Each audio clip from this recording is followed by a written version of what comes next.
Muito bem, meus amigos, vamos tratar agora de um tema que é muito importante e que deve ser conhecido e bem entendido. Trata-se da expressão Filho do Homem.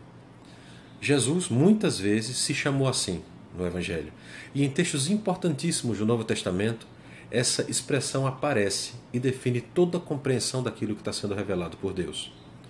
Então, comecemos por onde ela surgiu, o livro do profeta Daniel. Na nossa tradição bíblica, nós consideramos o livro de Daniel também como um profeta. E o consideramos o quarto dos grandes profetas escritores, depois de Isaías, Jeremias e Ezequiel.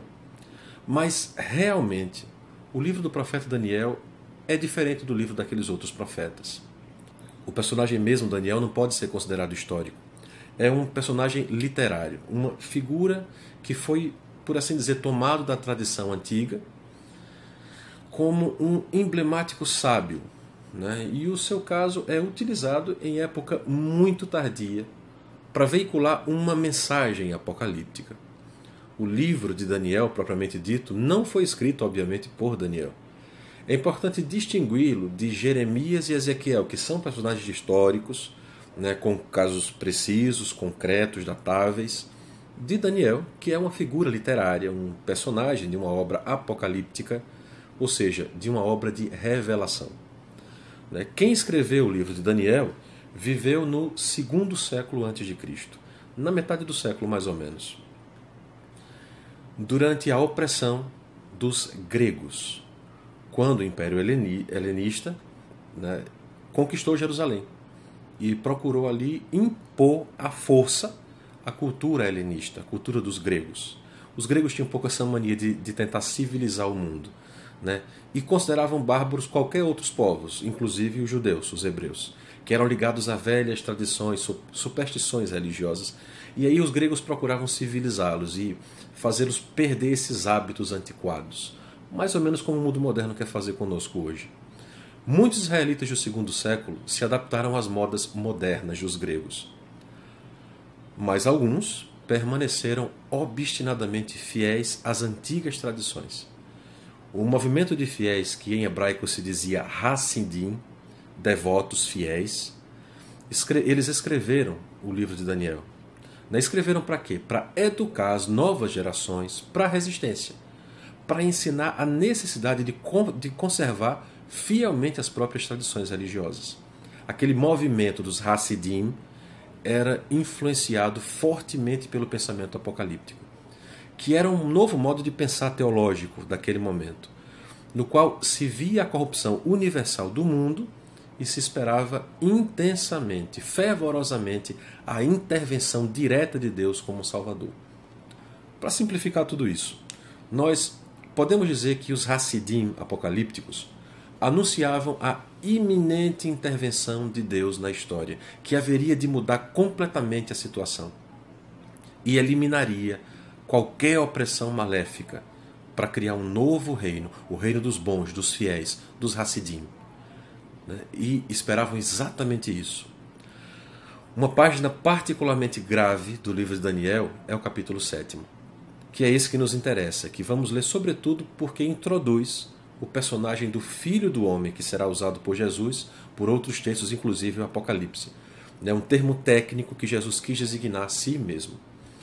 Então, observemos o capítulo inteiro e busquemos compreender a mensagem, recordando que se trata precisamente de um texto apocalíptico, isto é, uma revelação de Deus. A palavra apocalipse, como sabemos, não significa destruição, catástrofe, significa revelação. O autor apresenta um personagem literário, Daniel, como se fosse alguém que tivesse vivido lá durante o exílio no tempo da Babilônia, como se fosse contemporâneo de Ezequiel, por exemplo. Seria um dos deportados, um sábio, jovem, israelita fiel, observante, Hassidim, que no âmbito da corte de Babilônia recebe uma revelação de Deus. Vamos dar uma olhada no capítulo 7, então. No primeiro ano do reinado de Baltasar, rei da Babilônia, Daniel, estando em seu leito, teve um sonho, e visões surgiram em seu espírito. Consignou por escrito este sonho e a substância dos fatos. O autor imagina ter um documento no qual o velho Daniel, que viveu muitos séculos antes dele, tinha colocado por escrito seu sonho. Um sonho revelador, que revelava o sentido da história. Olha, os apocalípticos amam explicar o sentido da história adotando esse esquema. Eles voltam um pouco atrás no templo e explicam tudo o que aconteceu até o seu tempo, dando sentido àquilo. Então, veja, o sonho de Daniel, ambientado lá durante o reino dos babilônios, explica os acontecimentos históricos que aconteceram naquela região desde o 6º século até o 2º a.C. E vai acabar exatamente quando o autor está escrevendo o texto. Isso dá a impressão de que está prevendo o futuro, de que Daniel previa o que aconteceria lá na frente. Mas, na verdade, está explicando o sentido do passado, dos acontecimentos daqueles 4 séculos, desde o exílio até agora a opressão helenista. Via no transcurso da minha visão noturna os 4 ventos do céu precipitarem-se sobre o grande mar. Surgiram das águas 4 grandes animais, diferentes uns dos outros. Imaginemos, portanto, um sonho. Daniel está contando um sonho noturno, muito significativo, cheio de imagens. Todas elas são construções alegóricas. É um autêntico tratado de interpretação de sonhos. É um texto apocalíptico. Ele sonha com o mar grande. É aquele que nós conhecemos hoje como o mar Mediterrâneo. Um mar noturno à noite, balançado pelo vento, pelos 4 ventos. Um mar tempestuoso, em todas as direções. É um caos o que acontece. E desse caos marinho, primordial, emergem 4 bestas, 4 animais. 4. O 4, meus irmãos, é um tipo de número que significa a totalidade cósmica. Daí os 4 ventos, os 4 pontos cardeais, os 4 ângulos da Terra. 4 bestas. Não animais reais, mas figuras simbólicas, monstruosas que saem do mar. Porque o mar é uma imagem clássica do mal, do caos, do mundo caótico. 4 monstros que representam 4 impérios. Os 4 reinos que foram se sucedendo historicamente, desde a época do exílio em Babilônia até a época em que vive o autor do livro com a invasão grega. O primeiro parecia-se com um leão, mas tinha asas de águia. Enquanto o olhava, suas asas foram-lhe arrancadas, foi levantado da terra e erguido sobre seus pés como um homem, e um coração humano lhe foi dado. Vejam, essa besta, esse animal, representa o Império Babilônico. É a figura de Nabucodonosor, o destruidor de Jerusalém, o terrível, que acabou com o reino no povo de Deus. E foi o rei do esquema literário de Daniel, lá na época que ele estaria. E depois vem uma segunda besta. Reparem só que interessante. Apareceu em seguida outro animal semelhante a um urso. Erguia-se sobre um lado e tinha a boca entre seus dentes 3 costelas. Diziam-lhe: vamos, devora bastante carne. Essa outra besta, carnívora, é o Império dos Medos, que se introduziu, se infiltrou no poder de Babilônia e tomou tudo. Depois disso, vi um terceiro animal, idêntico a uma pantera, um leopardo, que tinha nas costas 4 asas de pássaro. Tinha ele também 4 cabeças. O império lhe foi atribuído. Repare que depois dos babilônios e dos medos, tomou poder, chegou ao poder os persas. As asas, as cabeças se referem concretamente à história, aos emblemas e à organização daqueles impérios. Vejam, é a sucessão do poder humano. Termina um reino, começa outro. A hegemonia do mundo passa de um povo a outro. Mas notemos um elemento constante nessas visões. Todos são animais. Todos são bestas. Elas são estranhas, fortes, carnívoras, urso, leão, leopardo, pantera. São capazes de voar, são capazes de triturar, de devorar.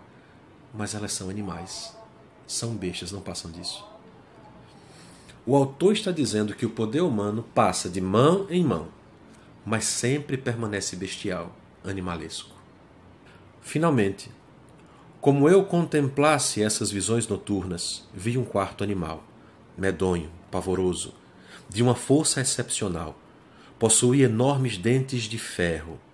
Devorava, depois triturava e pisava aos pés, o que sobrava. Ao contrário dos animais precedentes, ostentava 10 chifres.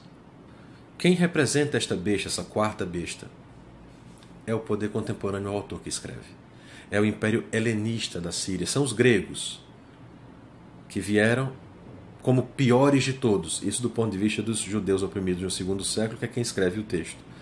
Depois dos babilônios, dos medos, dos persas, chegaram os gregos. O Império Grego é para eles a pior besta, é o pior que podia existir.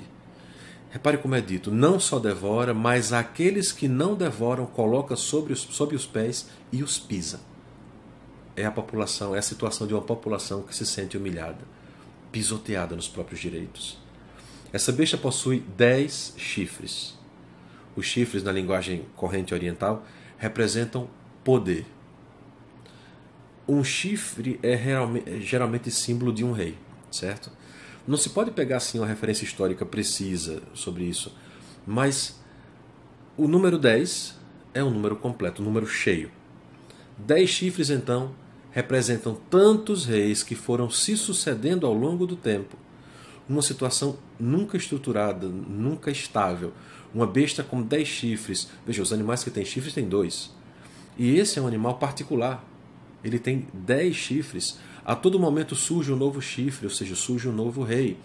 Isso significa os vários reis que se sucederam. Como estivesse ocupado em observar esses chifres, eis que surgiu entre eles outro chifre menor. Os 3 dos primeiros foram arrancados, e 3 dos primeiros foram arrancados para dar-lhe lugar. Este chifre tinha olhos idênticos aos olhos humanos e uma boca que proferia palavras arrogantes. Esse chifre é diferente, ele é pequeno, é um chifrezinho. Mas ele tem olhos humanos e tem uma boca que fala com prepotência.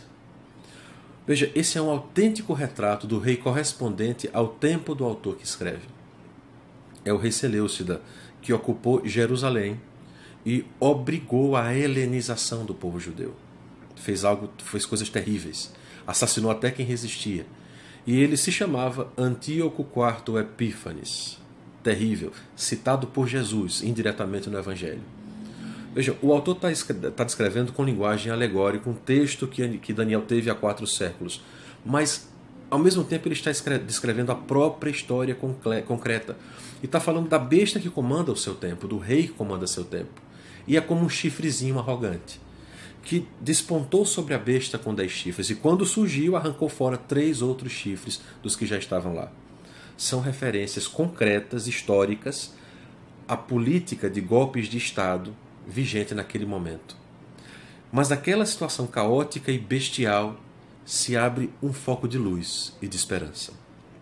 Continuei a olhar, até o momento em que foram colocados os tronos, e um ancião chegou e se sentou.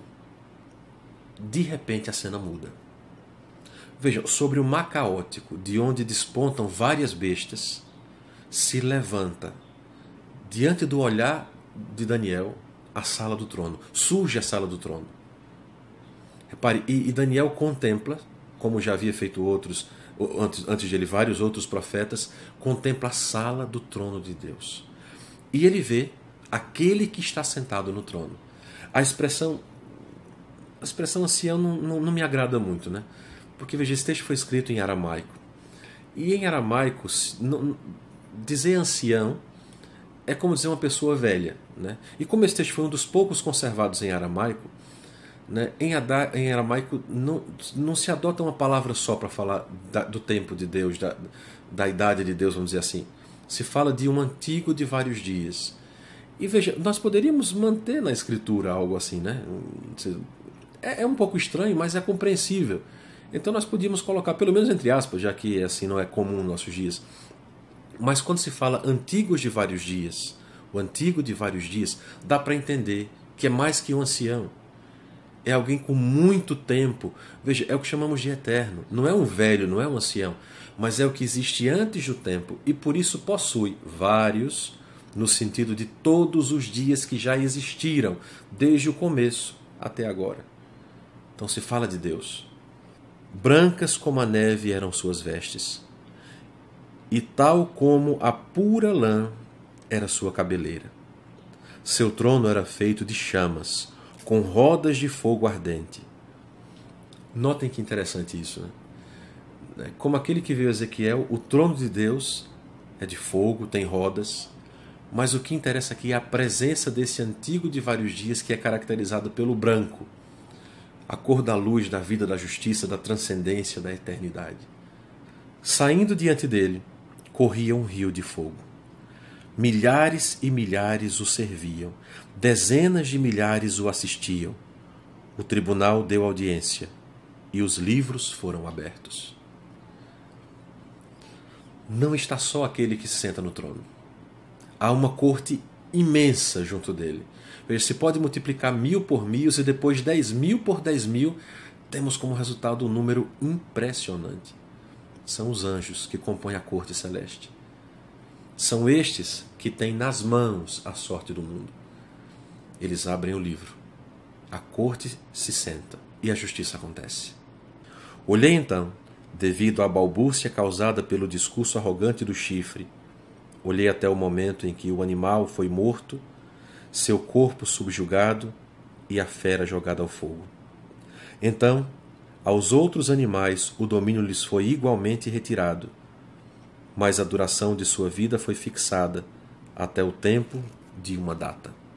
O julgamento e a intenção de Deus põem fim à prepotência dos poderes humanos. Olhando sempre a visão noturna, eu vi um ser, semelhante ao Filho do Homem, vi sobre as nuvens do céu. Dirigiu-se para o lado do ancião, do ser de vários dias, diante de quem lhe foi conduzido. O vértice de todo o sonho e da visão é a aparição desse Filho do Homem sobre as nuvens do céu. Os reinos terrenos, notem, foram relacionados às bestas, bestas monstruosas, violentas. Já o reino de Deus, o modo de governar divino, tem rosto humano. É um similar ao Filho do Homem, a quem o antigo, de vários dias, confia o poder universal. Portanto, a expressão Filho do Homem significa propriamente figura humana, mas é usada nesse contexto como alegoria para qualificar o poder do rosto humano, o poder da ação de Deus, correspondente ao seu próprio projeto, o projeto de Deus. Repare que é o contrário de bestial, é humano. Mas a partir do momento que esse Filho do Homem vem sobre as nuvens do céu, não significa só ser humano, um ser humano. Não é um ser terreno, mas é um ser celeste. A expressão Filho do Homem, portanto, vai indicar uma figura transcendente que pertence a outro mundo, um ser misterioso, indescritível. É a concretização do poder divino, da glória de Deus, do poder verdadeiramente humano, que respeita o ser humano e realiza o homem. A ele foram dados o império, a glória, a realeza, e todos os povos, todas as nações e os povos de todas as línguas serviram-no. Seu domínio será eterno, nunca cessará, e o seu reino jamais será destruído. O autor do livro de Daniel, com este sonho, anuncia a iminente intervenção de Deus que colocará fim aos poderes bestiais dos homens, para oferecer o reino de Deus, realizado assim concretamente sobre a terra. Vejam, quando Jesus adota o termo Filho do Homem para falar de si mesmo, ele faz intencionalmente referência a este texto de Daniel. Quando anuncia que é o Filho do Homem, está declarando que realmente nesse momento Deus intervém na história e muda toda a situação. Veja, a sua história de Filho do Homem, o personagem glorioso e transcendente, vai ser sempre identificada com aquele servo sofredor. Essa é a diferença. O homem das dores, marcado pelo sofrimento. Como Jeremias foi refutado, foi desprezado. Não simplesmente é um que caminha sobre as nuvens, um glorioso, onipotente que chega derrubando os outros, destruindo tudo. A diferença desse poder humano em comparação com as bestas que devoram e destroem com os poderes do mundo, né, faz com que a gente perceba que o caminho é dar a própria vida. Para mudar o coração do homem profundamente, doar-se, entregar-se realmente. Com outra linguagem, o autor de Daniel anuncia que a intenção do Filho do Homem é a nova aliança, como havia anunciado Jeremias e Ezequiel. A mudança do coração, tornada possível somente pela intervenção de Deus, que doa a si mesmo, que se entrega, que se oferece. É na obra pascal de morte e ressurreição que se muda todo o sentido da história. E aqui eu quero fazer uma reflexão um pouco mais direta com você. Quando se fala do Filho do Homem, quando se fala daquele que é, que era e que vem, segundo o Apocalipse, nós estamos falando desta figura de Daniel, colocada em Jesus Cristo. Ou seja, essa alegoria apontava, prefigurava Jesus Cristo. Esse vem para fazer justiça. Mas como é que Jesus veio fazer justiça? Ele não veio simplesmente fazer como os povos do mundo fazem. Ele não veio derrubar as pessoas, ele não veio destronar as pessoas. Ele veio simplesmente fazer justiça. E a justiça é feita na sua entrega, na sua obediência. A justiça é feita no seu sangue, que, por assim dizer, na linguagem clássica, paga o preço do resgate.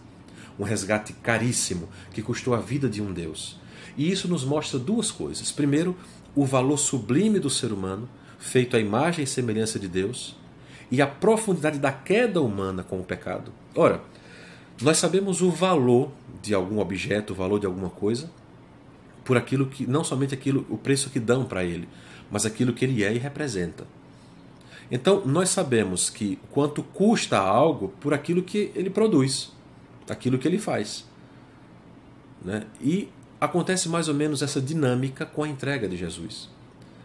Não é que somente o valor do ser humano é o preço de um Deus morto na cruz, mas o preço do resgate, ou seja, a seriedade, a profundidade, o estrago do pecado é tão grande que para pagar esse resgate é o preço de um Deus que morre na cruz. E não é um Deus qualquer, é o Todo-Poderoso. É aquele com todas as vantagens, é aquele com todas as virtudes propostas por este texto de Daniel. E é esse Deus que se entrega. Não é qualquer pessoa, cheia de pecados, de falhas, mas é alguém que vale mais do que tudo. O preço que foi pago por nós é muito maior do que o preço que nós temos, principalmente feridos pelo pecado. Mas ele morreu por nós. Ele se entregou por nós. Ele se ofereceu por nós. E isso é fundamental para que pensemos um pouco sobre a seriedade de uma vida obediente a Deus, como os Hassidim, que mantém a tradição, que mantém a obediência, que mantém a seriedade de sua consciência religiosa diante da revelação de Deus, e da vida de pecado que o mundo está nos propondo.